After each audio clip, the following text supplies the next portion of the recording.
चलिए, तो अब अपन बात करते हैं यहां पर एड्स के बारे में। एड्स जो है, जिसको हम कहते हैं एक्वायर्ड इम्यूनो डेफिशिएंसी सिंड्रोम, ठीक है, या इसको क्या बोलते हैं, उपार्जित प्रतिरक्षा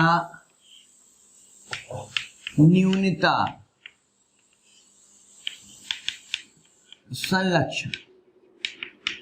उपार्जित प्रतिरक्षा न्यूनता संलक्षण, ठीक है। मतलब यहां पर क्या हुआ, आप देखिए, उपार्जित प्रतिरक्षा कम हो गई, ठीक है। उपार्जित प्रतिरक्षा न्यूनता संलक्षण नाम ही इसलिए दिया है। अच्छा, संलक्षण क्या होता है? संलक्षण जो होता है कई सारी बीमारियों का समूह होता है, ठीक है, जो संलक्षण होता है। यहाँ पर उपार्जित प्रतिरक्षा कम होने की वजह से कई सारी बीमारियां हुई हैं, इसलिए हम इसको क्या बोलते हैं, उपार्जित प्रतिरक्षा न्यूनता संलक्षण। यहाँ पर जो है सहायक टी कोशिकाएं जो होती हैं, सहायक टी सेल्स या सहायक टी कोशिकाएं नष्ट होती हैं। सहायक टी कोशिकाएं जो है वो नष्ट होती हैं, और टी कोशिकाओं की वजह से ही हमें पता है, टी लिम्फोसाइट की वजह से, टी लसिकाणुओं की वजह से उपार्जित प्रतिरक्षा होती है। तो अगर हम बात करें यहाँ पर टी सेल जो होंगी वो डिस्ट्रॉय होने लगेंगी, टी हेल्पर सेल, तो जो है उपार्जित प्रतिरक्षा कम हो जाएगी, क्योंकि टी हेल्पर सेल का ही काम होता है टी किलर को सक्रिय करना, और टी हेल्पर का ही काम होता है बी लसिकाणुओं को सक्रिय करना, जिससे वो एंटीबॉडी बना सके। तो जब टी हेल्पर ही कम हो जाएगी तो ना तो टी किलर काम कर पाएगी, ना ही बी लिम्फोसाइट या बी सेल काम कर पाएंगी। तो पूरी तरह से जो उपार्जित प्रतिरक्षा है वो कम हो जाएगी, जिसकी वजह से व्यक्ति को कई प्रकार के रोग होने लगते हैं, ठीक है। तो इसका पॉजिटिव एजेंट, रोगजनक की अगर अपन बात करें, रोगजनक जैसे कि सभी को पता है, HIV, ह्यूमन इम्यूनोडेफिशिएंसी वायरस,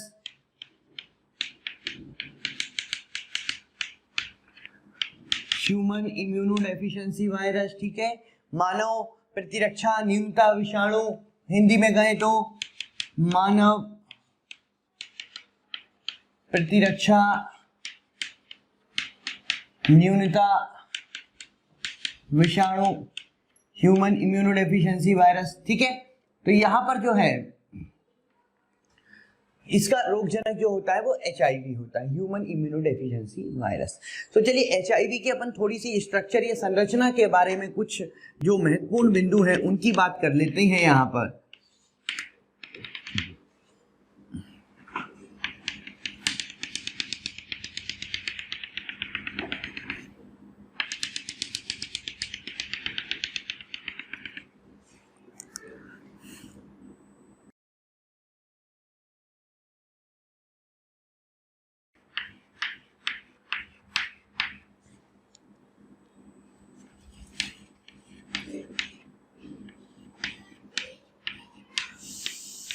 यहां पर अपन बात कर रहे हैं HIV की संरचना के बारे में। तो देखिए,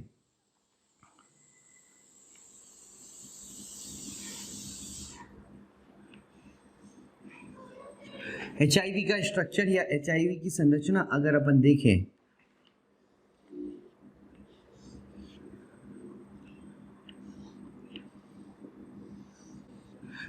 तो यहाँ पर क्या क्या होता है, देखिए, सबसे पहले कोर भाग में, मतलब अंदर की तरफ यहाँ पर प्रोटीन P24, बाहर की तरफ P17।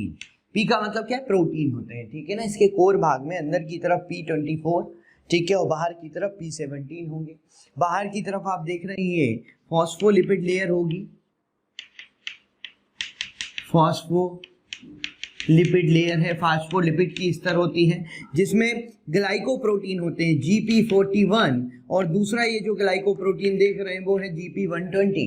तो यहाँ पर दो तरह के ग्लाइकोप्रोटीन आपको मिलते हैं, अंदर की तरफ तो GP41 मिलता है, ग्लाइकोप्रोटीन 41, बाहर की तरफ GP120 मिलता है। और इसके कोर भाग में यहाँ पर दो RNA होते हैं, दो सिंगल स्ट्रैंडेड RNA हैं, सिंगल स्ट्रैंडेड आरएनए होगा, 2 सिंगल स्ट्रैंडेड आरएनए होंगे और यहाँ पर जो है इनके साथ रिवर्स ट्रांसक्रिप्टेज एंजाइम के मॉलिक्यूल होंगे। ये जो एंजाइम है वो कौन सा है? Reverse transcriptase. आपको पता होगा रिवर्स ट्रांसक्रिप्टेज जो होता है वो आरएनए को डीएनए में परिवर्तित करने के काम आता है। ठीक है, तो इसके कोर भाग में अपन देखें तो यहाँ पर 2 सिंगल स्ट्रैंडेड आरएनए हैं, 2 एकल रज्जु की आरएनए हैं, साथ ही साथ जो है रिवर्स ट्रांसक्रिप्टेज मॉलिक्यूल है यहाँ पर दोनों के साथ। ठीक है, बाहर की तरफ प्रोटीन स्तर है, प्रोटीन में भी अंदर की तरफ P24, बाहर की तरफ P17, उसके बाद फॉस्फोलिपिड की लेयर है जिसमें ग्लाइकोप्रोटीन मिलेंगे 2 तरह के, एक तो GP41 और दूसरा GP120। तो होता क्या है, ये GP120 की सहायता से टी किलर सेल के ग्राही से जुड़ता है। ये GP120 की सहायता से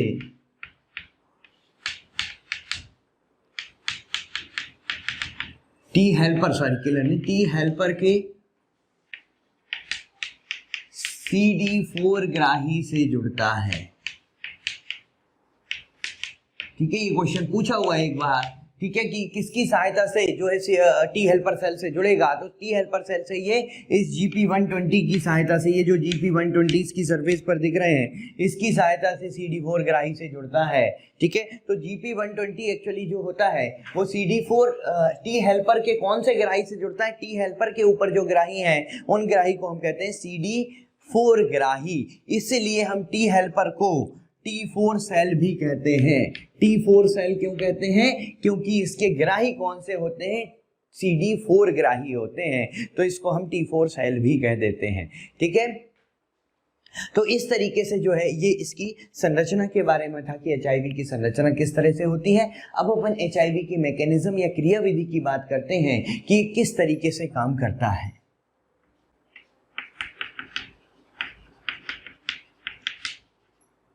क्रियाविधि, अब देखिए HIV जो है सबसे पहले ब्लड में एंटर किया, ब्लड में एंटर करने के बाद ये जो है वो मैक्रोफेज में चला जाता है। ब्लड में एंटर करने के बाद ये कहाँ चले जाता है? शरीर की मैक्रोफेज कोशिकाओं में। मैक्रोफेज या जिसको अपन क्या बोलते हैं, जिसको हम बृहदकाणु कहते हैं। ठीक है, तो ये HIV जो है वो कहाँ चला गया? मैक्रोफेज में चला गया, बृहदकाणु में चला गया। मैक्रोफेज जो कोशिकाएं होती हैं, मैक्रोफेज में इसका जो वायरल आरएनए होता है, विषाणुवीय आरएनए, इसका जो आरएनए है ना, यहाँ पर ये जो आरएनए दिख रहा है, ये रिवर्स ट्रांसक्रिप्टेज की सहायता से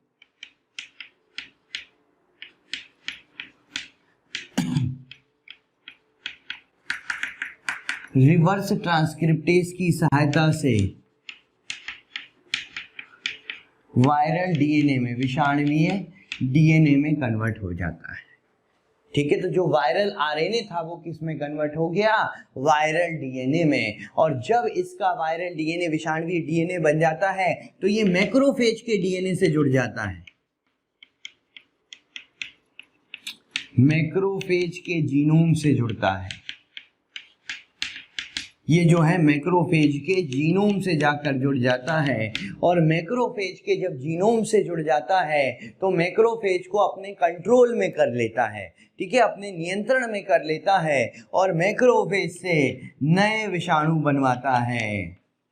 मैक्रोफेज से क्या होता है? नए विषाणु बनवाता है। और नए विषाणु, अब मैक्रोफेज में ये नए विषाणु बनवा रहा है, इसलिए हम मैक्रोफेज को क्या बोलते हैं? मैक्रोफेज जो है वो फैक्ट्री ऑफ HIV कहा जाता है। HIV की फैक्ट्री कहा जाता है इसको। ठीक है, मैक्रोफेज को फैक्ट्री ऑफ HIV भी कहते हैं, क्योंकि इसमें रेप्लिकेट करने के लिए, अपनी प्रतिकृतियां करने के लिए ये मेनली मैक्रोफेज का यूज करेगा, नए नए विषाणु बनवाएगा। ये जो नए विषाणु बनेंगे, ये जब बाहर निकलेंगे तो फिर से नई मैक्रोफेज में जाएंगे। कुछ विषाणु जो है वो नई मैक्रोफेज में जाएंगे और कुछ विषाणु जो है वो टी हेल्पर सेल पर जाएंगे।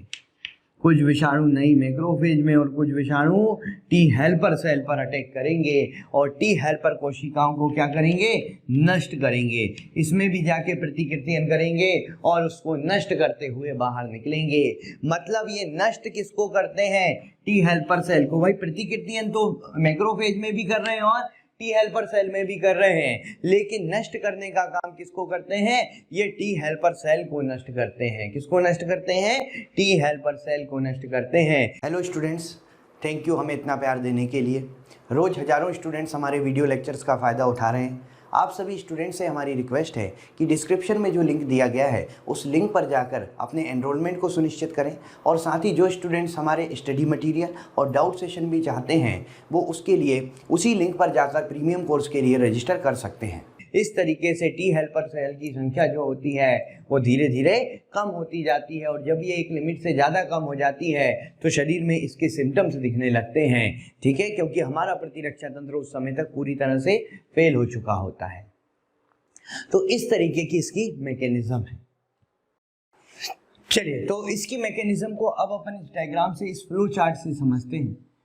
ये देखिए, ये हो गया रेट्रोवायरस। रेट्रोवायरस या इसको क्या बोलते हैं अपन, पश्च विषाणु। ये रेट्रोवायरस है, पश्च विषाणु है। ठीक है, जिसमें ये प्रोटीन कोट है, इसका प्रोटीन कोट है और ये क्या है, आरएनए। ठीक है ना, तो पश्च विषाणु है, ये प्रोटीन कोट है और आरएनए है। अब होगा क्या,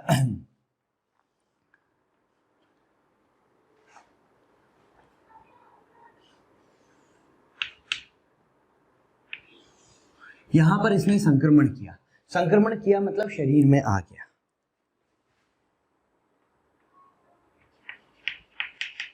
रेट्रोवायरस या पश्च विषाणु द्वारा क्या हुआ, यहाँ पर संक्रमण हुआ।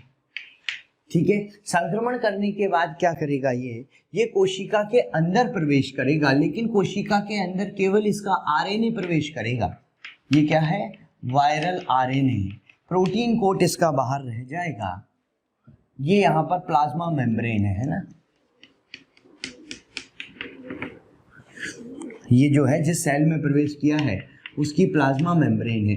मतलब सीधी सी बात है, मैक्रोफेज की प्लाज्मा मेम्ब्रेन है जिसमें वायरल आरएनए प्रवेश कर गया। वायरल आरएनए जो है वो वायरल डीएनए बनाएगा।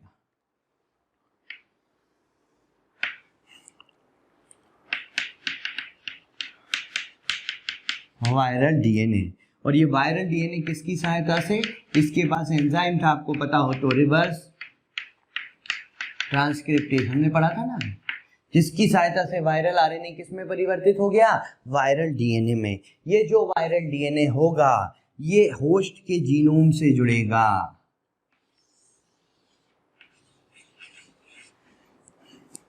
ये जो वायरल डीएनए था होस्ट या परपोषी का जीनोम है। तो हम यहां पर बोलेंगे कि जो वायरल डीएनए है, विषाणुवीय डीएनए परपोषी के जीनोम से जुड़ता है। वायरल डीएनए जो होता है वो होस्ट के जीनोम से जुड़ जाता है। ठीक है, अब होस्ट के जीनोम से जुड़ गया तो होस्ट की जो क्रियाविधि है उस पर इसने अपना नियंत्रण कर लिया, और नियंत्रण करने के बाद क्या होगा,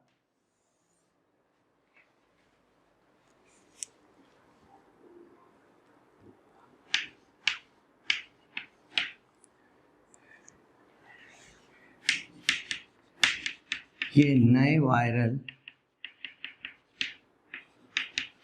आरएनए बनाता है। ठीक है, ये वायरल आरएनए, तो नए वायरल आरएनए बनाएगा। ठीक है, नए वायरल आरएनए बनाएगा। ये जो नए वायरल आरएनए हैं ये नए वायरस बनवाएगा। इससे क्या बन जाएंगे, नए वायरस।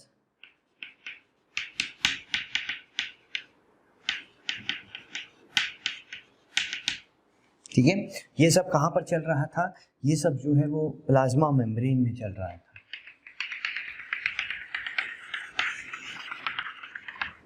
भाई ये जो पूरी मैकेनिज्म थी, ये जो पूरी क्रियाविधि थी, ये कहाँ पर चल रही थी? ये प्लाज्मा मेम्ब्रेन में सेल के अंदर चल रही थी। अब क्या होगा, सेल से ये नए वायरस निकलेंगे, सेल से ये नए वायरस निकलेंगे और ये नई कोशिकाओं को संक्रमित करेंगे।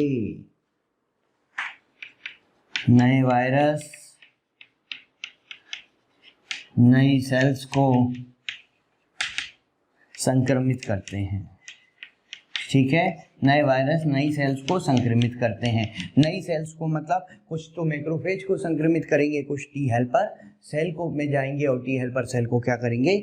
नष्ट करेंगे। तो इस तरीके से जो है पूरी मैकेनिज्म यहाँ पर चलती है, ठीक है। जो अपन ने अभी पढ़ा था इसके पहले जस्ट वही है, उसको अपन ने एक फ्लो चार्ट में जो एनसीईआरटी में दिया हुआ है उसके थ्रू एक्सप्लेन किया, बात वही है, ठीक है। और जब वायरस प्रतिकृतियन कर रहे होते हैं अंदर और निकल रहे होते हैं मैक्रोफेज से, तब ये मैक्रोफेज को नष्ट नहीं करते। मैक्रोफेज तो सरवाइव करेगी, ये बाद में नष्ट किसको करते हैं? नष्ट तो टी हेल्पर सेल को करते हैं। भाई मैक्रोफेज तो इसकी फैक्ट्री है और फैक्ट्री को नष्ट थोड़ी करेगा उत्पाद, ठीक है ना। तो मैक्रोफेज को नष्ट नहीं करेंगे, निकलने के बाद टी हेल्पर सेल को नष्ट करते हैं। यहाँ पर बेसिकली इसके सिम्टम्स की अगर बात करें, हमने कहा कि टी हेल्पर सेल नष्ट हो रही हैं तो कई सारे तरह के रोग होंगे। इसमें अपन एक तो बात करें एआरसी की, AIDS related complex. AIDS related complex मतलब एड्स के क्या क्या सिम्टम होते हैं? एड्स रिलेटेड कॉम्प्लेक्स तो देखिए इसमें लिम्फ नोड जो होते हैं, लिम्फ नोड में सूजन आना, लिम्फ नोड में सूजन आने लगती है। शरीर के भार में कमी, शरीर का भार जो होता है वो कम होने लगता है, ठीक है।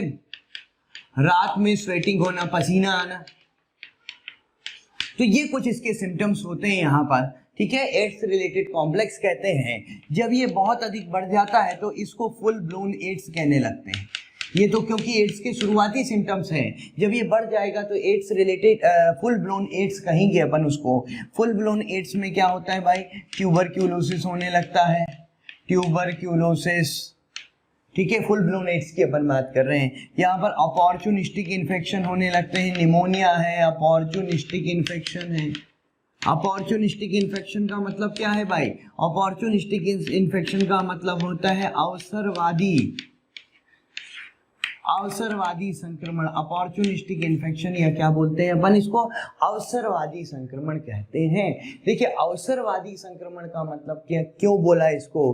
क्योंकि अवसर मिलेगा तो संक्रमण होगा।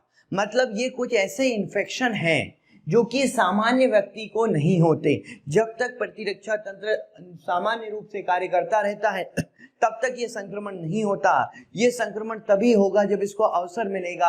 अवसर क्या? प्रतिरक्षा तंत्र कमजोर होगा, वो उसके लिए अवसर है। जब इसको अवसर मिलता है तो इनका जो सूक्ष्मजीव होता है ये भी कहता है कि चलो हम भी इन्फेक्शन करके दिखाते हैं, क्योंकि उसको अवसर मिल गया।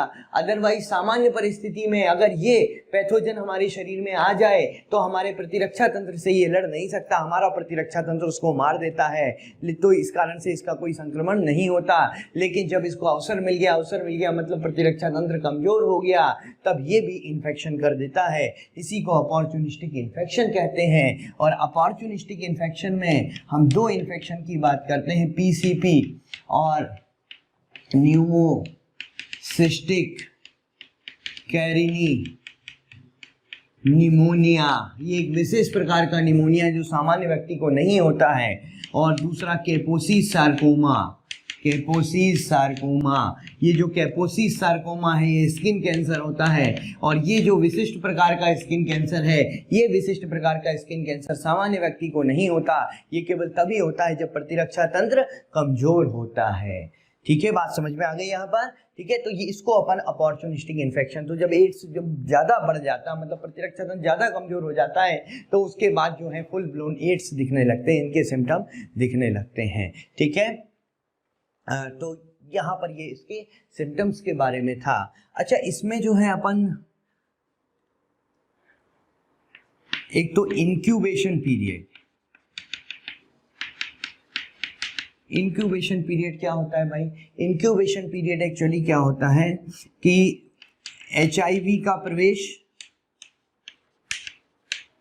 एचआईवी के प्रवेश से सिम्टम्स तक का जो समय होता है उसको हम इंक्यूबेशन पीरियड कहते हैं। और ये 6 माह से लगभग 5 से 10 साल नॉर्मली मानते हैं, 6 मंथ से भी बोल देते हैं, लेकिन नॉर्मली 5 से 10 साल का मानते हैं इंक्यूबेशन पीरियड इसका। और window period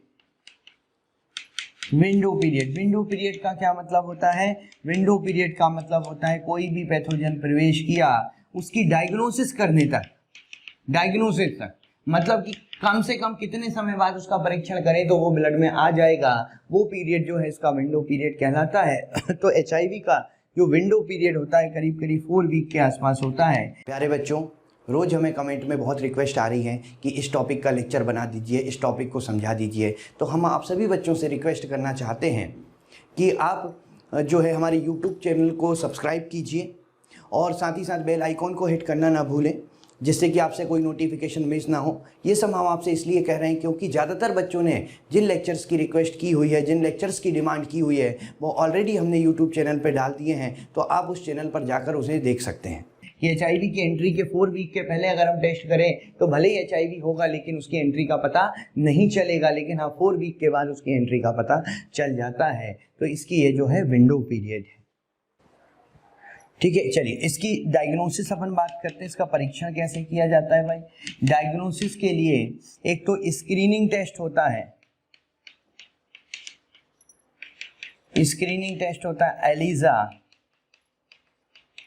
ELISA is enzyme linked immunosorbent assay ELISA। और दूसरा कन्फर्मेशनल टेस्ट होता है, पुष्टिकरण के लिए जो किया जाता है। प्राथमिक परीक्षण तो ELISA हो गया, ठीक है। कन्फर्मेशनल टेस्ट जो होता है वो वेस्टर्न ब्लॉट, उसको हम क्या बोलते हैं? उसको हम कहते हैं वेस्टर्न ब्लॉट, ठीक है। तो ये इसका जो है डायग्नोसिस के लिए कौन कौन से टेस्ट किए जाते हैं वो है। आइए बात करते हैं ट्रीटमेंट की, इसका उपचार, ट्रीटमेंट या उपचार की। तो उपचार के लिए जो थेरेपी यूज की जाती है ना उसको हम हार्ट कहते हैं। हार्ट से याद रखिए, हार्ट का मतलब क्या है? हाईली एक्टिव या उच्चतम सक्रिय anti retroviral therapy, highly active anti retroviral therapy, इसको हम कहते हैं हार्ट, ठीक है। इसके अंतर्गत कुछ ऐसी, अच्छा इसका पूर्ण रूप से उपचार तो संभव है नहीं, देखो, ठीक है, मतलब पेशेंट को पूरी तरह से क्योर तो नहीं किया जा सकता, लेकिन हाँ कुछ ऐसी दवाइयाँ हैं, कुछ ऐसी मेडिसिन हैं जिनके उपयोग से उस व्यक्ति की आयु को बढ़ाया जा सकता है, ठीक है। उसके लिए यहाँ पर यूज किया जाता है एजिडोथाइमिडीन, AZT कहते हैं जिसको, या रेट्रोविर भी कहते हैं, स्टेवोडाइन, ज़ाइडोवोडाइन, नेविरेपाइन।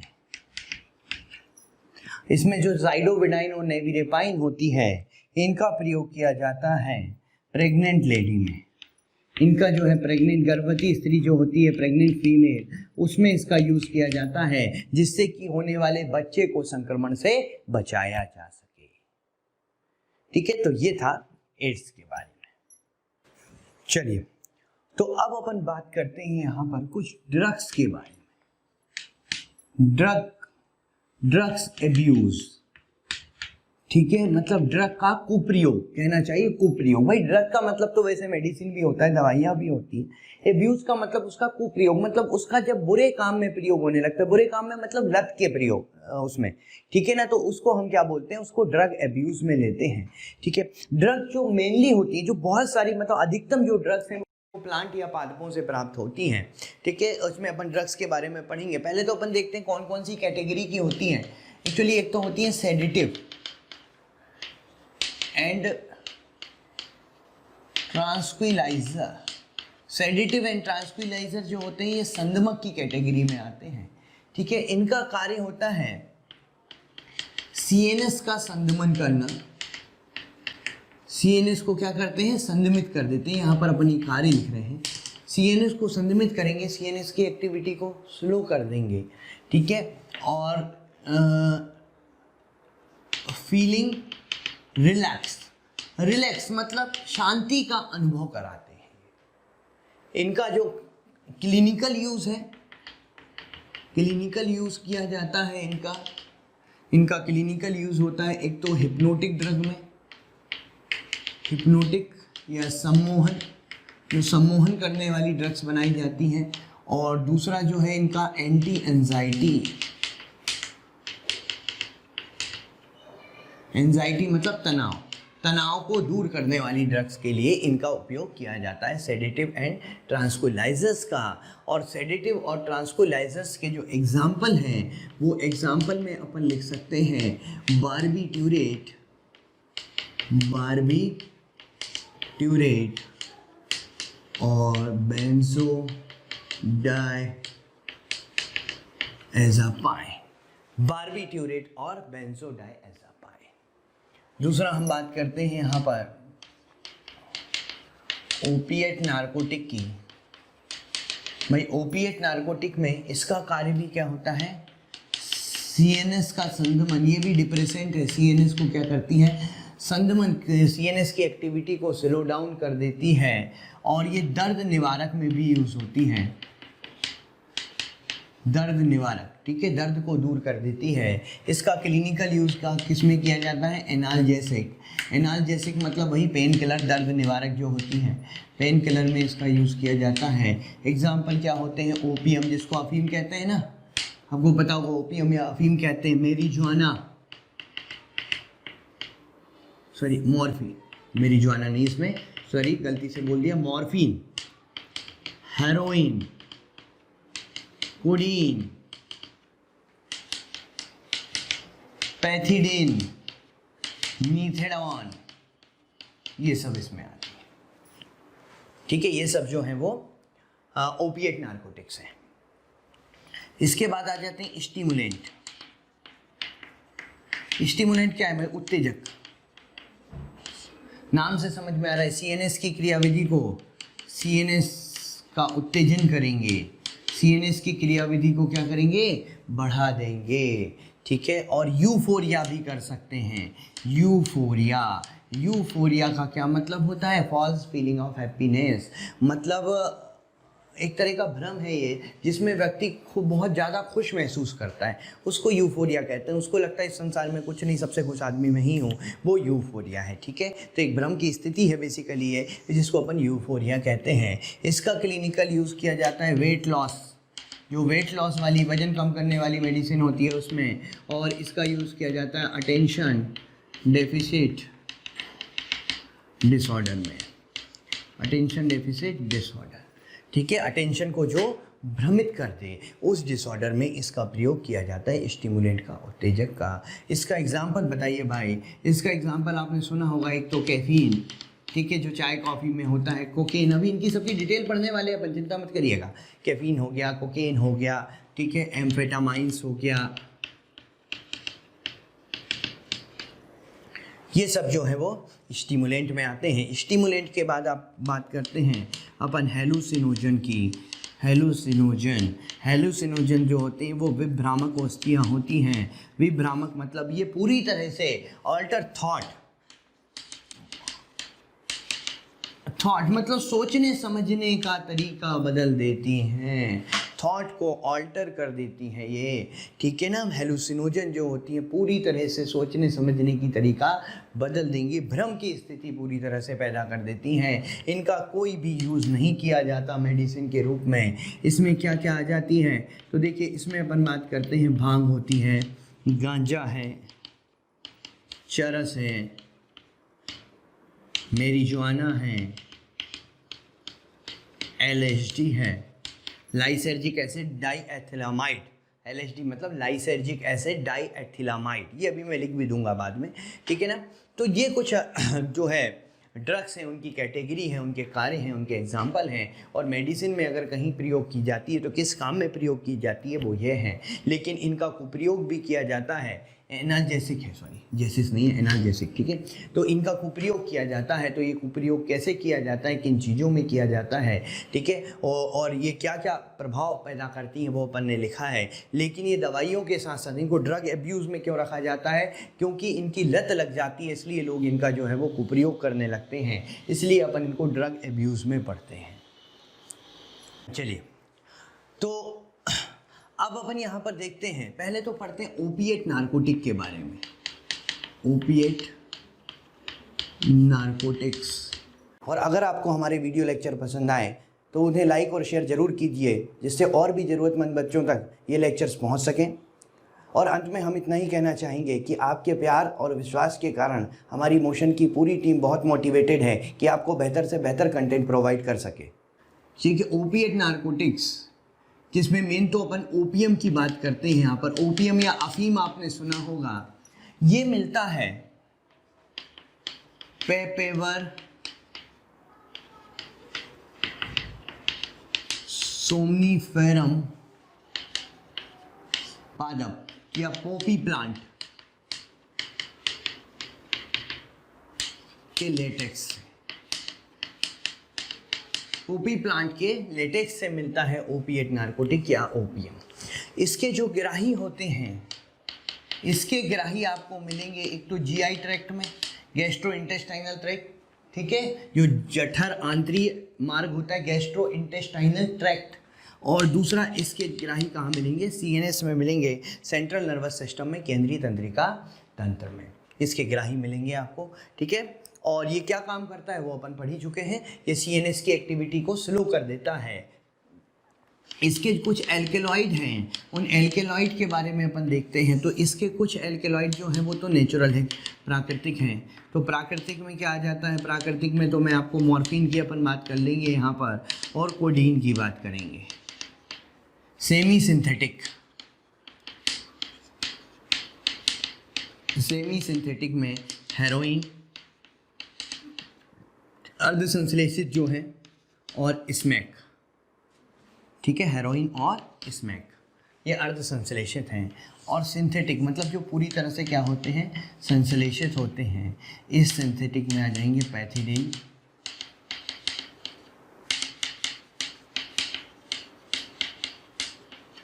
और इसमें आ जाएंगे मीथेडोन, ठीक है। तो ये एल्केलॉइड है। चलिए पहले अपन बात करते हैं नेचुरल की। नेचुरल में अपन किसकी बात करते हैं, मॉर्फिन की।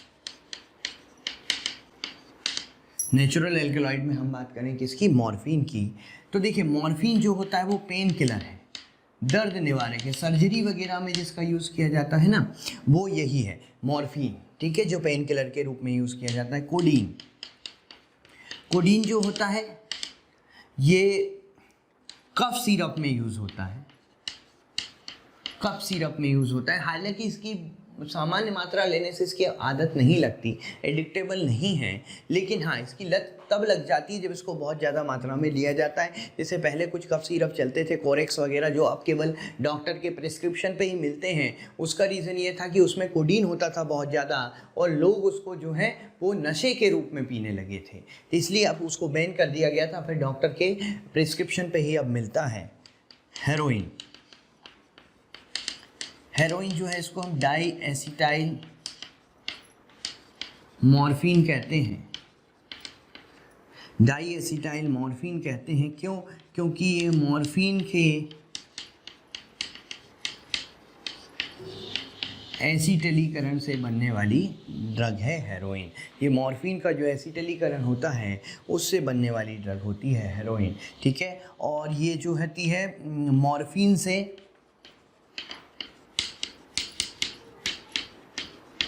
3 गुना अधिक प्रबल होती है, ठीक है। मॉर्फिन से कितनी प्रबल होती है, 3 गुना अधिक प्रबल होती है, और हाईली एडिक्टेबल है, हाईली एडिक्टेबल।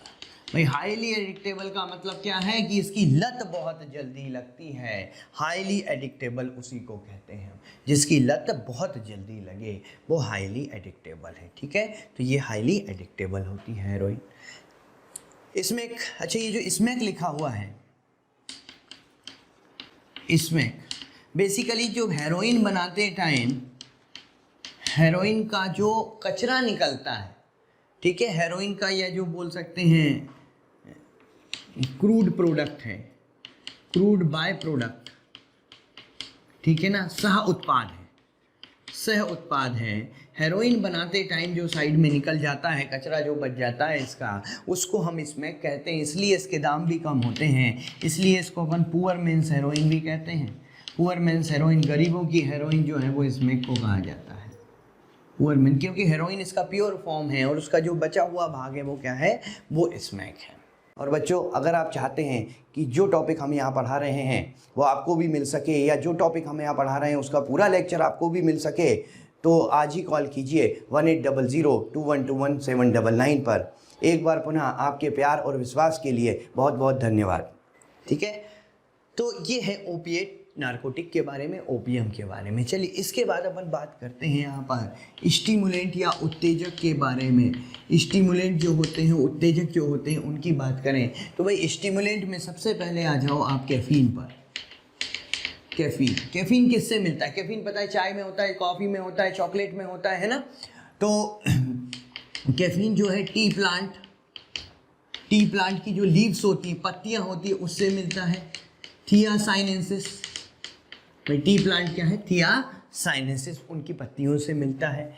कैफीन जो है यहाँ पर आपको कॉफ़ी के सीड्स, बीज से मिलता है। क्या बोलते हैं कॉफ़ी को? Coffea arabica. और ये जो होता है कोकोआ प्लांट, कोकोआ प्लांट से मिलता है। कोकोआ प्लांट को क्या बोलते हैं? थियोब्रोमा काकाओ, जिससे वो चॉकलेट पाउडर बनता है ना, वो कोकोआ प्लांट है। ठीक है, तो इन तीनों से मिलता है यहाँ पर। ठीक है, टी प्लांट की लीव से, कॉफ़ी के बीज से, और कोकोआ प्लांट के भी बीज से मिलता है, इसके भी बीज से मिलता है। ये जो होता है बहुत हल्का उत्तेजक होता है, माइल्ड स्टिमुलेंट है, कोई बहुत ज़्यादा उत्तेजक नहीं है, माइल्ड स्टिमुलेंट का काम करता है ये। ठीक है, ये जो है एडीएच को क्या करता है? कम कर देता है। एडीएच के सिक्रीशन को कम करता है। एडीएच क्या होता है? Anti diuretic hormone. आपने एक्सक्रीटरी सिस्टम में पढ़ा होगा, एंटी डायूरेटिक हार्मोन जो किडनी में जल का अवशोषण कराता है। और अगर एंटी डायूरेटिक हार्मोन कम निकलेगा तो किडनी में जल का अवशोषण कम होगा, जिससे मूत्र ज़्यादा बनेगा, जिसको अपन क्या बोलते हैं? पॉलीयूरिया। पॉलीयूरिया मतलब अधिक मूत्र बनना। ठीक है, तो ये पॉलीयूरिया कर देता है। और अगर अधिक मात्रा में ले लिया जाए, इसकी अगर एक्सेस हो जाए, अधिक मात्रा हो जाए, तो अधिक मात्रा में लेने पर ये इंसोम्निया का मतलब नींद ना आना, वो उस बीमारी को अपन कहते हैं इंसोम्निया। तो अधिक मात्रा में लेने पर ये इंसोम्निया कॉज कर सकता है। अधिक मात्रा में लेने पर ये भूख न लगना, लॉस ऑफ एपेटाइट, इसकी जो अधिकता हो जाती है तो भूख नहीं लगती। ठीक है, तो ये कुछ डिसऑर्डर इससे हो सकती है, लेकिन अधिक मात्रा में लेने पर। ठीक है, तो ये है कैफीन के बारे में। तो कैफीन के बाद उत्तेजक में हम नेक्स्ट बात करते हैं यहाँ पर कोकेन। जिस प्लांट से मिलता है उसको हम कहते हैं एरिथ्रोजाइलम कोका, या कोका प्लांट भी कहते हैं। और इसका कॉमन नेम जो है कोकेन का, कोक और क्रैक भी कहा जाता है इसको कॉमनली, जो इसका निकनेम है, कोक और क्रैक कहा जाता है। ये प्रबल उत्तेजक होता है। ठीक है, प्रबल उत्तेजक है और अधिक मात्रा में लेने पर, अधिक मात्रा अगर हो जाए तो विभ्रामक, हेलुसिनोजन का कार्य कर सकता है। वैसे तो हेलुसिनोजन नहीं है, विभ्रामक औषधियाँ नहीं है, वो तो कौन सी है वो अपन ने देखी, चरस गांजा जो है मेरिजुआना हो गई, हशीश हो गई, एलएसडी हो गई। ठीक है, तो वो है विभ्रामक औषधि। ये विभ्रामक नहीं है लेकिन ज़्यादा लेने पर भ्रम की स्थिति पैदा कर सकता है। और ये न्यूरोट्रांसमीटर जो हमारा होता है तंत्रिका प्रेषक, न्यूरोट्रांसमीटर डोपामिन को प्रभावित करता है। डोपामिन जो होता है हमारा न्यूरोट्रांसमीटर होता है, ये आपने न्यूरल कंट्रोल कोऑर्डिनेशन में पढ़ा होगा। जो डोपामिन जो होता है शरीर की क्रियाविधि को स्लो करने का काम करता है, तो ये डोपामिन को प्रभावित करता है और शरीर की क्रियाविधि को तेज कर देता है। ठीक है, कोकेन के बाद अपन बात करें यहाँ पर एम्फेटामाइंस। एम्फेटामाइन किसी प्लांट से नहीं मिलती है, आर्टिफिशियल होती है, कृत्रिम रूप से बनाई जाती है। इसको पेप्पिल भी कहते हैं, पेप्पिल, एंटी स्लीप पिल या स्पीड अपर कहा जाता है इसको, क्योंकि किसी भी चीज़ की कार्य करने की क्षमता को बहुत अधिक बढ़ा देती है, स्पीड को बढ़ा देती है। स्पीड अपर कहा जाता है। संश्लेषित होती है तो किसी प्लांट से नहीं मिलती है ये, इसको बनाया जाता है और ये डोप टेस्ट में सम्मिलित ड्रग है।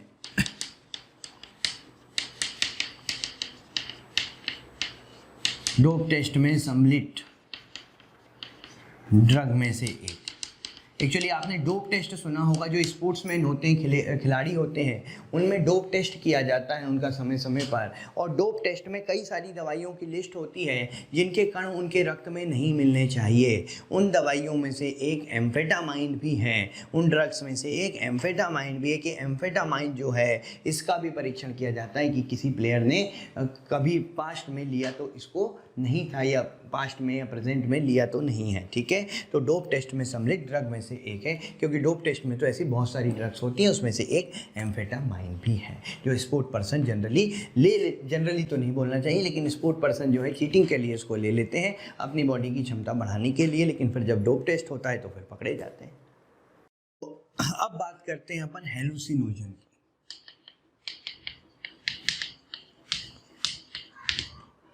हेलुसिनोजन या जो विभ्रामक औषधियाँ होती हैं भाई, इनके लिए एक लाइन कही जाती है, सी साउंड हेयर कलर। देखिए मैं क्या बोल रहा हूँ, सी साउंड हेयर कलर, मतलब इनके प्रयोग से साउंड तो दिखाई देने लगते हैं, कलर सुनाई देने लगते हैं। अब आप कहेंगे कैसी बातें कर रहे हैं सर, बहकी सी कि साउंड सुनाई देने लगता है और कलर, साउंड दिखाई देने लगता है और कलर सुनाई देने लगते हैं, तो ऐसा ही होता है। इसका मतलब जो चीज़ नहीं है एक्चुअल में वो फील होती है, कहने का मतलब ये, इसलिए इसकी टैगलाइन है सी साउंड हेयर कलर। इसमें देखिए कैनाबिनॉइड्स की अपन बात करते हैं। कैनाबिनॉइड्स, कैनाबिनॉइड जो होते हैं वो कैनाबिस सटाइवा पादप से मिलते हैं। कैनाबिनॉइड्स कैनाबिस सटाइवा के अलग अलग भाग से मिलते हैं। ठीक है, और कैनाबिनॉइड्स में कौन कौन से आते हैं तो उसको अपन देख लेते हैं। देखिए भांग है कैनाबिनॉइड। भांग किससे मिलती है? लीव से, पत्तियों से। ठीक है, लीव से, फ्लावर से, फूलों से इसके, कैनाबिस सटाइवा के। भांग के बाद अपन बात कर लेते हैं यहाँ पर गांजा जो है अनिषेचित मादा पुष्पक्रम, अनिषेचित मादा पुष्पक्रम से जो है वो गांजा मिलता है। गांजे के बाद बात करते हैं चरस की। चरस जिसको हशीश भी कहा जाता है। चरस जो है फ्लावर टॉप एंड लीफ, पत्तियों से, फ्लावर के ऊपरी भाग से और पत्तियों से। ठीक है, चरस के बाद अपन बात करें इसमें मेरीजुआना जो होता है लीफ टॉप, पत्तियों के सिरे और फ्लावर से, फूलों से, इनसे मिलती है। ठीक है, और अच्छा हशीश में कई बार पूछ लेते हैं, हशीश या हैश ऑयल, इसमें कौन सा कंपाउंड होता है? इसमें जो है यौगिक होता है THC, जिसको अपन कहते हैं टेट्राहाइड्रो कैनाबिनॉल। THC या क्या बोला जाता है? टेट्राहाइड्रो कैनाबिनॉल। ठीक है, तो ये है कैनाबिनॉइड। कैनाबिनॉइड के बाद अपन बात कर लेते हैं यहाँ पर LSD, जो मैंने आपको बताई थी, लाइसर्जिक एसिड डाई एथिलामाइड। LSD या लाइसर्जिक एसिड डाई एथिलामाइड, ये एक्चुअली फंजाई जो होती है क्लेविसेप्स परप्यूरा उससे मिलती है। क्लेविसेप्स परप्यूरा फंगस से मिलती है, कवक। ठीक है, फंगस क्या होती है? कवक। ठीक है, इससे मिलने वाली ड्रग होती है और प्रबल विभ्रामक है, स्ट्रॉन्ग हेलुसिनोजन कॉज करती है ये। इसके बाद एट्रोपा, बेलेडोना और धतूरा, इनमें भी हेलुसिनोजेनिक प्रॉपर्टी गुण देखा गया है, विभ्रामक का गुण देखा गया है। धतूरा तो आपको पता है ना, जो धतूरा शंकर भगवान को चढ़ाते हैं। ठीक है, एट्रोपा, बेलेडोना और धतूरा। ठीक है, ये भी किस कैटेगरी में आती है? ये भी हेलुसिनोजन या विभ्रामक की कैटेगरी में आती है। और अगर आपको हमारे वीडियो लेक्चर पसंद आए तो उन्हें लाइक और शेयर ज़रूर कीजिए, जिससे और भी ज़रूरतमंद बच्चों तक ये लेक्चर्स पहुंच सकें। और अंत में हम इतना ही कहना चाहेंगे कि आपके प्यार और विश्वास के कारण हमारी मोशन की पूरी टीम बहुत मोटिवेटेड है कि आपको बेहतर से बेहतर कंटेंट प्रोवाइड कर सके।